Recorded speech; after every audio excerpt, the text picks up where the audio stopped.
नमस्कार, सुनिए काले में आपका बहुत स्वागत है। मैं हूं आपके साथ रोहित झा। छत्तीसगढ़ में झारखंड के राज्यसभा चुनाव के नतीजों पर सियासत तेज हो गई है। झारखंड राज्यसभा चुनाव में कांग्रेस को बड़ा झटका लगा। आखिर वक्त में पूरी बाजी पलट गई, जहां भाजपा समर्थित परिमल नाथवानी ने 28 वोट से जीत हासिल की है। चुनाव में छत्तीसगढ़ के दिग्गजों ने भी कमान संभाली थी, लेकिन हार के बाद छत्तीसगढ़ की सियासत गर्मा गई है। हार के बाद क्यों सियासी हाहाकार मचा हुआ है, आज इसी विषय पर करेंगे चर्चा। लेकिन सबसे पहले देखिए ये रिपोर्ट। झारखंड राज्यसभा चुनाव के चौंकाने वाले नतीजों ने छत्तीसगढ़ की सियासत में भी उबाल ला दिया है।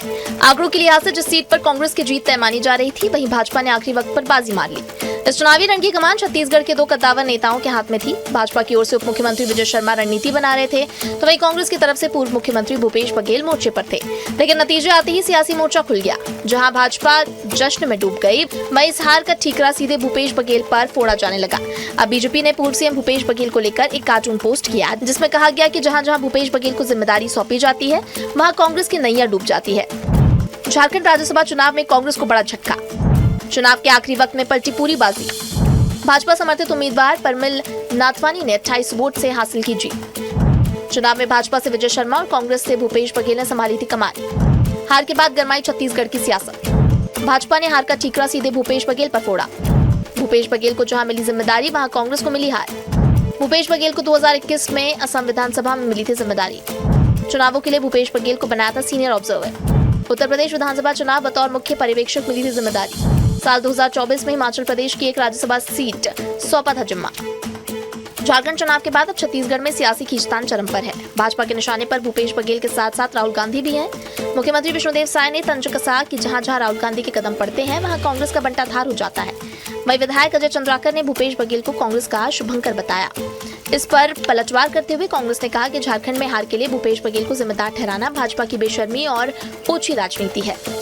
अच्छा है, और जहाँ जहाँ जाते हैं कांग्रेस का क्या हसर होता है सबको मालूम है। तो जहाँ भी जाते हैं उल्टा कांग्रेस का बंटाधार ही होता है। भूपेश बघेल जी को जितनी जिम्मेदारी दे सकते हैं देना चाहिए, क्योंकि वो शुभंकर हैं। असम आप जानते हैं, बिहार चुनाव जानते हैं, पंजाब चुनाव जहाँ प्रभारी हैं जानते हैं, अभी झारखंड जानते हैं। इस प्रकार की अधःपतन की राजनीति की भारतीय जनता पार्टी को तो माफी मांगना चाहिए कि वो लोकतंत्र का चीरहरण कर रही। श्री भूपेश बघेल वहाँ पे ऑब्जर्वर बनाए गए थे झारखंड मुक्ति मोर्चा के साथ समन्वय स्थापित करने के लिए। और झारखंड मुक्ति मोर्चा के साथ उन्होंने बाकायदा समन्वय स्थापित किया और झारखंड मुक्ति मोर्चा ने अपना प्रत्याशी नहीं खड़ा किया, कांग्रेस का प्रत्याशी वहाँ पे घोषित हुआ। अब खरीद फरोख्त करके आपने वहाँ पे जीत लिया, तो कौन सा पता खिला पाते। फिलहाल झारखंड का ये चुनावी उलटफेर अब छत्तीसगढ़ में कांग्रेस के शीर्ष नेतृत्व पर हमले का बड़ा जरिया बन चुका है। भाजपा इस नतीजे के बहाने भूपेश बघेल से लेकर राहुल गांधी तक को घेरने की रणनीति पर काम कर रही है। जहां एक तरफ कार्टून वॉर के जरिए भूपेश बघेल के चुनावी ट्रैक रिकॉर्ड पर तंज कसा जा रहा है, वहीं दूसरी तरफ मुख्यमंत्री विष्णुदेव साय सीधे राहुल गांधी के नेतृत्व को निशाने पर लेकर इसे कांग्रेस के बंटाधार की क्रोनोलॉजी बता रहे हैं। दूसरी ओर कांग्रेस इसे भाजपा की ओछी राजनीति और केंद्रीय साख से घबराहट और नतीजा करार दे रही है। साफ है कि परिमल नाथवानी की जीत ने भले ही झारखंड में भाजपा को मजबूत किया हो, लेकिन इसका असली सियासी माइलेज छत्तीसगढ़ भाजपा राहुल भूपेश की विफलता का नैरेटिव सेट करके उठ रहा है। बीएसटीवी के लिए शिवम दुबे की रिपोर्ट। तो रिपोर्ट आपने देखी, आज इसी विषय पर करेंगे चर्चा। हमारे साथ में बीजेपी से वासु शर्मा जी जुड़ गए हैं। वासु जी, बहुत स्वागत है आपका। साथ ही हमारे साथ में कांग्रेस से सत्य प्रकाश सिंह जी भी जुड़े हैं। सत्य प्रकाश जी, आपका भी बहुत स्वागत है। हमारे साथ में वरिष्ठ पत्रकार जुड़ेंगे, उनसे भी आपका परिचय करवाएंगे। सबसे पहले वासु शर्मा जी, आप ही के पास में आते हैं। खरीद फरोख्त की जाती है, उसके बाद में डराया धमका जाता है, इस तरह के आरोप लग रहे हैं आपके ऊपर में। फिर क्यों आप ये कहते हैं कि भूपेश बघेल को जिम्मेदारी मिली, इसलिए झारखंड में सीट नहीं बचा पाई कांग्रेस पार्टी? देखिए रोहित जी, ये तो स्पष्ट है कि भूपेश बघेल जी, अब झारखंड का तो रिसेंट का उदाहरण है। इसके पहले भी जहां भी कांग्रेस पार्टी ने उनको लगातार असम में 2 बार बनाया और भी अन्य राज्यों में उनको प्रभारी बनाया चुनाव का, तो वहां चुनाव की स्थिति कांग्रेस पार्टी की क्या रही है जनता से छुपी नहीं है, ये जनता के सामने है। तो इसीलिए भारतीय जनता पार्टी कह रही है कि जहां जहां भूपेश बघेल जी के पैर पड़ते हैं, वहां वहां कांग्रेस पार्टी साफ होती है। अच्छा रोहित जी, दिक्कत यहां पर यह है, कंपटीशन भाजपा के साथ नहीं है भूपेश बघेल जी का, कंपटीशन राहुल गांधी जी के साथ है। अब राहुल गांधी जी शतक की ओर हैं, उनके वरिष्ठ नेता हैं, तो भूपेश बघेल जी भी लग रहा है बराबरी करने के उसमें है कि कम से कम मैं भी अर्धशतक तो मान लूं, क्योंकि हमारे नेता के नेतृत्व में हम 100 चुनाव हार चुके हैं। तो कम से कम मैं अर्धशतक तो पूरा कर लूं, ऐसा लगता है कि उनके आगे बढ़ रहे हैं उस ओर भी वो। तो भारतीय जनता पार्टी यही कह रही है कि भाई जहां जहां भूपेश बघेल जाते हैं वहां वहां कांग्रेस बंटाधार हो जाती है। इसमें सच है बात, वो तो कांग्रेस पार्टी भी जानती है। अब वो कांग्रेस पार्टी कह रही है अलग बात है। अभी आपने ही बताया कि ये झारखंड का ऑब्जर्वर उनको बनाया गया था, उनका काम था कांग्रेस और वहां की क्षेत्रीय पार्टी जो भी है उससे समन्वय करके कांग्रेस उम्मीदवार को जिताने का, लेकिन ऐसा हो नहीं पाया। वो समन्वय बैठा नहीं पाया अपने गठबंधन के साथियों से, उन्होंने दूसरे को वोट कर दिया। तो ऐसी स्थिति क्यों बन रही है? आपके साथ, आपकी पार्टी के साथ लोग जुड़ना क्यों नहीं चाह रहे हैं? विधायकगण हो चाहे सांसदगण हो, सब बाहर भाग क्यों खड़े हो रहे हैं? दिक्कत यही है कि कांग्रेस को अपना आकलन करना पड़ेगा, बजाय ये ठीक है। सत्यप्रकाश जी के पास में चलते हैं। सत्यप्रकाश जी, धोखा किसने दिया? क्यों लोग सीपीआई-एमएल के विधायकों ने, आरजेडी के विधायकों ने, जेएमएम के विधायकों ने, या फिर आपकी ही पार्टी के विधायकों ने? देखिए रोहित जी, जैसे कि आपको मालूम होगा कि भूपेश बघेल जी को वहां समन्वयक के तौर पर भेजा गया था, ये समन्वय करने के लिए कि जो क्षेत्रीय दल है, जो वहां के प्रमुख क्षेत्रीय दल है जेएमएम, झारखंड मुक्ति मोर्चा के साथ समन्वय करने के लिए, जो हम गठबंधन में वहां पे हमारी सरकार चल रही गठबंधन की, तो उसके तहत वो समन्वयक के तौर पर वहां पे जो कैंडिडेट खड़ा हुआ कांग्रेस पार्टी के प्रणब झा जी खड़े हुए, तो वो समन्वयक हुआ। मगर देखिए एक चीज मैं आपको बोलना चाहूंगा, पिछले अगर 12 साल से मैं बात करूं तो एप्स्टीन फाइल की वजह से हम वो 56 जो सीना नहीं देख पा रहे, हम वो आंख लाल नहीं देख पा रहे। मगर भारत देश में ईडी, आईटी, सीबीआई के सहारे विपक्षी नेताओं को जरूर वो 56 इंच के सीना दिखाने की कोशिश की जाती है, जरूर वो लाल आंख दिखाने की कोशिश की जाती है। भले हॉर्मुज में हमारे नागरिक वहां गोलीबारी से, अमेरिका की गोलीबारी से वहां शहीद हो जाए, मगर भारत देश में वो 56 आंख यहां दिखेगा, यहां नहीं दिखेगा। ये हो रहा है 12 साल से। विपक्ष को किस तरह से दबाना है, किस तरह से आप अपने विधायकों को नहीं समझा पा रहे, अपने विधायकों को साथ के नहीं रख पा रहे। अब इसके लिए भी अगर आप दूसरी पार्टी को जिम्मेदार ठहराएंगे तो कहां से सही है बॉस? रोहित जी एक मिनट सुनिए तो, अगर शिवसेना 2 फाड़ हुए तो आप कितने तेज पत्रकार, आपको नहीं मालूम क्यों हुआ होगा? तो आप ये भी कांग्रेस पार्टी भी तो कितनी फाड़ हो चुकी है, कांग्रेस पार्टी भी कितने टुकड़ों में बढ़ चुकी है। क्या भारतीय जनता पार्टी ने किया? क्या टीएमसी जब बनी तो क्या भारतीय जनता पार्टी की वजह से बनी? जब एनसीपी बनी तो क्या भारतीय जनता पार्टी की वजह से बनी? अरे रोहित जी फिर वही बात, आप इनको नहीं टोक रहे थे, मैं को बात तो रख दीजिए, मैं वही तो बात बता रहा हूं। मैं क्या बोल रहा हूं कि अगर आप 2014 के बाद की मैं बात कर रहा हूं, अगर ईडी भेजी जाती है और शिवसेना 2 टुकड़े होते हैं, ईडी भेजी जाती है, एनसीपी 2 टुकड़े होते हैं, चक्की पिसिंग वाला उप मुख्यमंत्री बन जाता है, जो कैमरे पे जो रिश्वत लेते पकड़े जाता है वो उसको मुख्यमंत्री बना दिया जाता है, जिसके ऊपर हजारों करोड़ का आरोप लगाती है बीजेपी खुद, इतनी बड़ी बुकलेट निकालती है, उसको मुख्यमंत्री बना दिया जाता है। तो ये हो रहा है कि नहीं हो रहा है?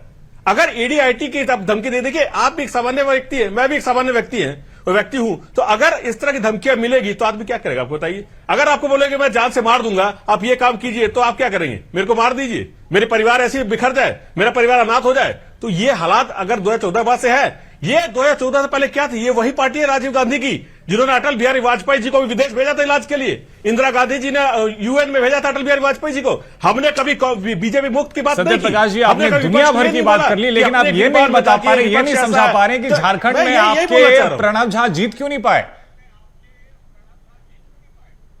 देखिए रोहित जी, मैंने आपको समझाया तो, अब इससे ज्यादा पूरी दुनिया समझ गई, मगर आप नहीं समझ पा रहे। पूरे भारत देश समझ रहा है कि 2014 से क्या हो रहा है, आप बात कर रहे हैं, नहीं समझा पा रहे। पूरी दुनिया, पूरे हमारे साथ में पत्रकार कौशल सोनवेल साहब भी जुड़ गए। कौशल जी बहुत स्वागत है आपका, आप ही के पास में चलते हैं।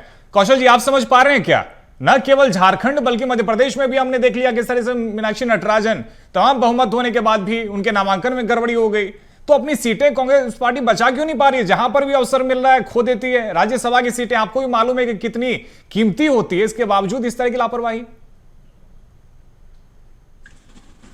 देखिए, निश्चित तौर पर जिस तरह से कांग्रेस को देश में अलग अलग जगहों पे अलग अलग चुनाव में हार का सामना करना पड़ा, निश्चित तौर पर उनको संगठनात्मक जो गतिविधि है, संगठन के जो नेता हैं और जो दिल्ली में जो बैठे नेता हैं, उनको आत्मचिंतन और मंथन करने की आवश्यकता। आखिर इस तरह की गड़बड़ी आखिर क्यों हो रही है? निश्चित तौर पर जिस तरह से आपने मध्य प्रदेश का जिक्र किया, मीनाक्षी नटराजन का जिक्र किया, वहां पर उनका नामांकन रद्द हो जाता है। एक बड़े राष्ट्रीय पार्टी के प्रत्याशी का नामांकन रद्द होना अपने आप में बड़े हास्यास्पद बात है, क्योंकि निश्चित तौर पर छोटे चुनाव में जब कोई नासमझ व्यक्ति यदि इस तरह के चुनाव भरता है नामांकन तो लगता है कुछ गड़बड़ी हो सकती है। लेकिन जहां पर तमाम सारे नेता हों, वकील बैठे हैं, बहुत सारी चीजें हों, उसके बाद इस तरह की गड़बड़ी होना और उस तरह उसमें नामांकन को रद्द किया जाना, मुझे लगता है कि इस तरह की चीजें नहीं होनी चाहिए। कांग्रेस के भीतर खाने में बहुत सारे किंतु परंतु थे। पहले चल रहा था कि दिग्विजय सिंह को वहां से नामांकन दाखिल कराया जाएगा, लेकिन ऐन वक्त में नाम बदल दिया गया। तो मुझे लगता है बहुत सारी अंदरूनी राजनीतिक खींचतान भी होती है बहुत सारी जगहों पर, जीत हार के जो मायने होते हैं उसके पीछे। इसमें आप सिर्फ किसी व्यक्ति विशेष को दोष नहीं दे सकते कि राहुल गांधी चले गए, भूपेश बघेल चले गए, क्योंकि हर जगह पर वहां की जो परिस्थितियां हैं वो अलग होती हैं। वहां पर क्योंकि भूपेश बघेल जी कुछ दिन के लिए जाएंगे, निश्चित तौर पर यदि असम जाते हैं, यूपी जाते हैं, या अभी जहां पे झारखंड गए थे, तो कहीं कहीं वहां की जो राजनीतिक परिस्थितियां वो बहुत विपरीत है दूसरे प्रदेशों की तुलना में। वहां के जो कांग्रेस के जो नेता है या जो दूसरे समर्थित दल के जो कांग्रेस समर्थित दल के जो नेता है, उनके बीच में क्या चल रहा है इसको पता कर पाना मुझे लगता है कि बहुत आसान नहीं होता किसी भी राजनीतिक दल के नेता के लिए। और यही वजह है कि इस तरह की जो चीजें हैं लगातार हो रही है। तो जितने भी घटक दल के जो नेता है या कांग्रेस के जो नेता है, उनको आत्मचिंतन आत्ममंथन करना चाहिए। उनसे जुड़े जो नेता हैं, आखिर क्यों इस तरह से पार्टी से मौन का भंग हो रहा है और दूसरे दलों में चले जा रहे हैं, उसके पीछे के कारणों को समझना होगा। यदि कोई दबाव है तो दबाव का पता किया जाना चाहिए, यदि कोई प्रलोभन है तो उसका भी पता किया जाना चाहिए। मुझे लगता है इन सारी चीजों पर जब तक बातचीत नहीं होगी तब तक अपने नेता को बचा पाना कांग्रेस और उनके घटक दल के जो नेता है उनके लिए असंभव सा होता जाएगा। क्योंकि आने वाले समय में चुनाव भी होगा, तो चुनाव के पहले भी आप देखते हैं बहुत सारे नेता टूट कर दूसरे दलों में चले जाते हैं। तो उसको बचाने के लिए अभी से कोशिश किया जाना चाहिए कि भविष्य में इस तरह की कोई भी गलती ना हो, ताकि हमारे जो नेता है, हमारे समर्थन के जो नेता है, वो हमारे साथ रहे। ठीक है, सत्यप्रकाश जी के पास में जाऊंगा, लेकिन उससे पहले वास्तु शर्मा जी आपके पास में आ जाता हूं। आप जरा बताइए कि झारखंड में तो आप विपक्ष में थे, फिर किस तरह से आपने मनाया कि जो बाकी के जो वहां के सत्ता दल में बैठे हुए विधायक हैं वो भी आपके पक्ष में वोट करने के लिए तैयार हो गए? क्या टेक्निक क्या है, कैसे मना लेते हैं विधायकों को दूसरी पार्टियों के भी? देखिए रोहित जी, आज विपक्ष में एक तरफ ये सो कॉल्ड इंडिया गठबंधन कहते हैं, इनके आपस में समन्वय ही नहीं है। कांग्रेस पार्टी, अभी आप मैं उदाहरण दे रहा हूं, ये कहते हैं हम इंडिया गठबंधन है, लेकिन बंगाल में कांग्रेस टीएमसी अलग चुनाव लड़ती है, सीपीआई इनकी पार्टनर है, केरल में दोनों अलग चुनाव लड़ते हैं। तो इनका आपसी में गठबंधन नहीं है, ये केवल दिखाने के लिए, यानी मोदी को हराने के लिए, बस ये दिखाने के लिए गठबंधन है। इनकी आपसी की कोई ना नीति है, ना नियत है काम करने की, ना कोई विजन है काम करने का। केवल एन कैन फ्रेंड सत्या से मोदी जी उतर जाए, इसके पीछे इन लोग लगे हुए हैं। और आपस में खुद इनका कुछ बनता नहीं है। तो हाल तो कांग्रेस पार्टी और इंडिया गठबंधन का बुरा है। तो लेकिन वास्तु जी वो तो कह रहे हैं आप डरा धमका रहे हैं, आप डराते धमकाते हैं, इसकी वजह से जो उनकी पार्टी में टूट है वो हो रही है। रोहित जी मुझे आप बताइए, अभी सत्यप्रकाश जी बैठे, ये बीजेपी को रोज कोसते हैं, चैनलों में बैठ के बीजेपी को रोज कोसते हैं, रोज बोलते हैं। ये कहते हैं ना कोई बीजेपी खिलाफ बोलेगा तो उसके ईडी आ जाएगी। इनके खिलाफ, इनके घर ईडी का ही क्या, और भी कांग्रेस के बहुत सारे इसके पहले सरकार में नेता थे, बहुत सारे टीएस बाबा थे, और भी दीपक वैद साहब है, रोज को उनके यहाँ ईडी गई क्या? ईडी उन्हीं क्या जाती है जो क्राइम, जो गलत काम करता है, जो भ्रष्टाचार करता है, मनी लॉन्ड्रिंग करता है, ईडी उसके यहाँ जाती है। हर किसी की आईडी नहीं जाएगी। और धमकाने से रोहित जी, अगर आपके विधायक धमकी से धमक जा रहे हैं तो आप उनकी निष्ठा पे सवाल है। कांग्रेस पार्टी को ऐसे आदमी को व्यक्ति टिकट नहीं देना चाहिए। उनको सोचना चाहिए कि भाई ये पार्टी आदमी को टिकट देंगे तो आगे हमारे साथ खड़ा रहेगा कि नहीं खड़ेगा। ये हमारा काम नहीं है, कांग्रेस को समझना है। कांग्रेस को यह भी सोचना है कि राहुल गांधी जब से कांग्रेस पार्टी की कमान संभाली है, आज तक 3000 से ज्यादा विधायक उनके नेतृत्व में हार चुके हैं। ये कांग्रेस पार्टी अब सत्यप्रकाश जी मैं पूरी एक लिस्ट लेके बैठा हूं जो हाल फिलहाल के सालों का है। हिमाचल प्रदेश में भी देखिए अभिषेक मनु सिंह भी चुनाव हार गए क्योंकि वहां पर भी क्रॉस वोटिंग हुआ था। इसके अलावा उत्तर प्रदेश में भी 2024 में ऐसी स्थिति बनी थी, ओडिशा में भी हुआ था। तो क्यों बार बार ऐसा हो रहा है? अभी बिहार में भी हमने देखा था, वहां पर भी हुआ था। क्यों आप अपने विधायकों को साथ कर नहीं रख पाते? क्यों क्रॉस वोटिंग हो जाती है सर? आपके सवाल का मैं जवाब दूं, पहले उससे पहले मैं थोड़ा सा समय लूंगा। अभी इन्होंने बात की राहुल गांधी जी की चुनाव हारने की, भूपेश बघेल जी की बात कर रहे हैं। मैं बात करना चाहता हूं थोड़ा सा पीछे। 1952 में इनकी जनसंघ बनी, श्यामा प्रसाद मुखर्जी पहले अध्यक्ष बने, उनकी मौत होती है 1993 में, मतलब पहला एक चुनाव वो हारे। दीनदयाल उपाध्याय जी 1968 में मौत होती है, 4 लोकसभा चुनाव हारे। अटल बिहारी वाजपेयी जी 1980 में बीजेपी बनती है और पहले अध्यक्ष बनते, 4 चुनाव उनके नेतृत्व में होता है। 71 में, 81 में, 84 में 4 लोकसभा, 2004 का चेहरा भी वही थे, 4 चुनाव वो हारते। अडवाणी जी भी 4 चुनाव हारते अपने नेतृत्व में 1979, 96, 2004 और 1977, और 12 लोकसभा चुनाव हारते हैं जब इनकी पहली सरकार 1996-98 बनी थी। मतलब 44 साल तक हारते हैं। तो ये क्या बोलेंगे? अटल बिहारी वाजपेयी जी का नेतृत्व खराब था, अडवाणी जी का नेतृत्व खराब था, वो क्या पनौती थे? ये बोलेंगे। ठीक है, दीनदयाल उपाध्याय जी का नेतृत्व खराब था। नहीं, मैं 1 मिनट रोहित जी, मैं वही बोलना चाह रहा हूं। तो देखिए, महत्वपूर्ण बात क्या है कि जनता की आवाज हम उठा रहे हैं, मगर जिस तरह से डराया धमका जाता है। आपके राहुल गांधी जी की मैं बात कर लेता हूं, इतने सारे आरोप लगे, मामला सुप्रीम कोर्ट तक भी गया, क्या हो रहा है? 2G घोटाला क्या हुआ? कॉमनवेल्थ घोटाला क्या हुआ? तो ये इस तरह की ये हवा बनाई जा रही है। मगर अभी सुन लीजिए, अभी भी नेशनल हेराल्ड नहीं, नेशनल हेराल्ड वाला केस खत्म हो चुका है, आपको मालूम होना चाहिए, बरी हो गए हैं। और बता रहा हूँ, सुन लीजिए बात भाई, हो गए हैं, सुनिए पर सुप्रीम कोर्ट का जो निर्णय है, और सुनिए अभी, और सुनिए, और मैं बता, हमारी पार्टी की बात है, और सुनिए एक और मैं बात बता रहा हूँ। अभी देखिए धीरे धीरे क्या हो रहा है, जो जनता है, खासतौर से जनता के लिए हम लड़ रहे हैं ना, वो जाग रही है। परसों का आपने कार्यक्रम देखा है ना कोटा में, किस तरह से एजेंसी जागा है। क्या इनको होश है कि 13 से ज्यादा हमारे युवाओं ने आत्महत्या कर ली नीट के लिए, और मोदी जी क्या कर रहे हैं? वहां गाना देख रहे हैं, नाच देख रहे हैं। 4 हमारे युवाओं की हत्या कर दी जाती है अमेरिका के द्वारा। इन्होंने क्या किया ये बताइए? इससे दिखता है कि आपकी संवेदनशीलता क्या है और कांग्रेस पार्टी की संवेदनशीलता क्या है।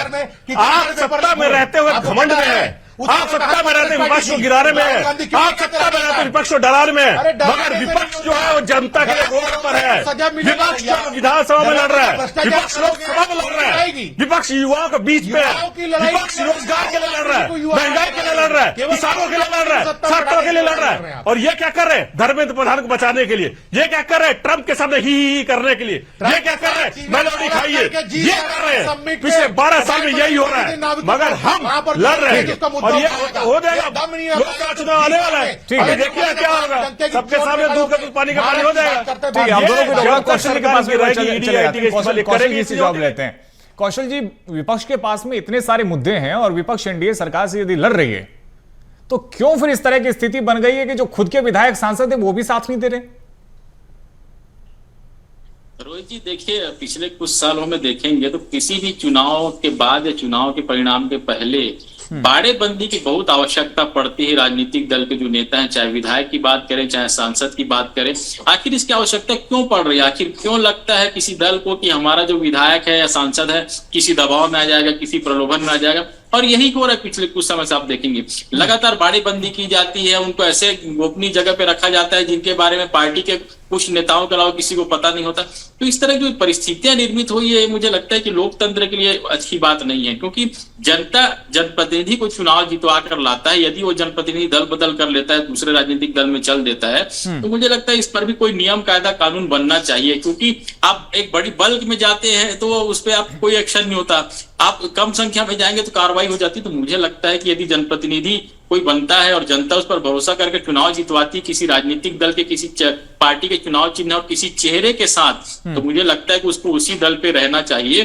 कौशल जी, ये भी बताएगा 2014 से पहले भी जब राज्यसभा के चुनाव हो रहे थे, तो क्या तब भी इस तरह की स्थिति होती थी क्या कि भारतीय जनता पार्टी के जो सांसद हुआ करते थे, जो विधायक हुआ करते थे, वो पार्टी लाइन से अगेंस्ट जाकर के वोट कर दें? इस तरह की तस्वीर कभी होती थी क्या?